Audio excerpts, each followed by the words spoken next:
Sa pagdiriwang ng ika-26 na anibersaryo ng Philippine National Police Internal Affairs Service ay kabilang ang ating Chief Public Attorney Persida Acosta sa mga natatanging personalidad na binigyang pagkilala dahil sa hindi matatawarang suporta ng Public Attorney's Office sa pangunguna ni Chief Acosta sa pagbibigay ng free legal services sa buong hanay ng PNP-IAS sa layuning mapalakas palalo ang puwersa ng pagganap ng kanilang tungkulin.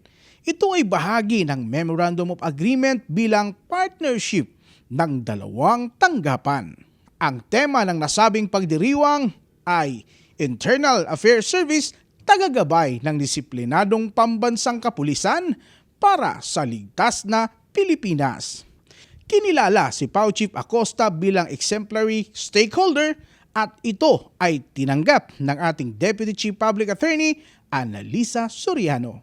For our exemplary stakeholders, exemplary stakeholder recognition is awarded to Dr. Persida Rueda Acosta, DSD Chief Public Attorney's Office, and the plaque will be received by Attorney Annalisa Soriano, Deputy Chief Public Attorney. Chief Acosta, you're defending the people's rights.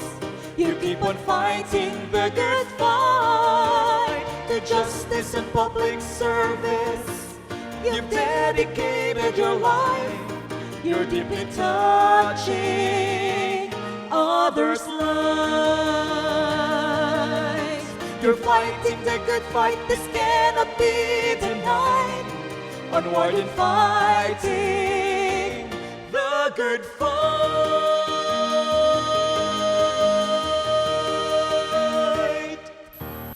It is with deep pride and gratitude that we gather today to celebrate the 26th anniversary of the Internal Affairs Service. This milestone is not merely a commemoration of years past, but a reaffirmation of our mandate to serve as the conscience of the police organization, the guardian of integrity, and the standard bearer of discipline and professionalism within the Philippine National Police. Para sa #PalaNews, ako si Gerald Dranyes, Persida Acosta, hustisya para sa masa, katarungan, laban sa kahirapan.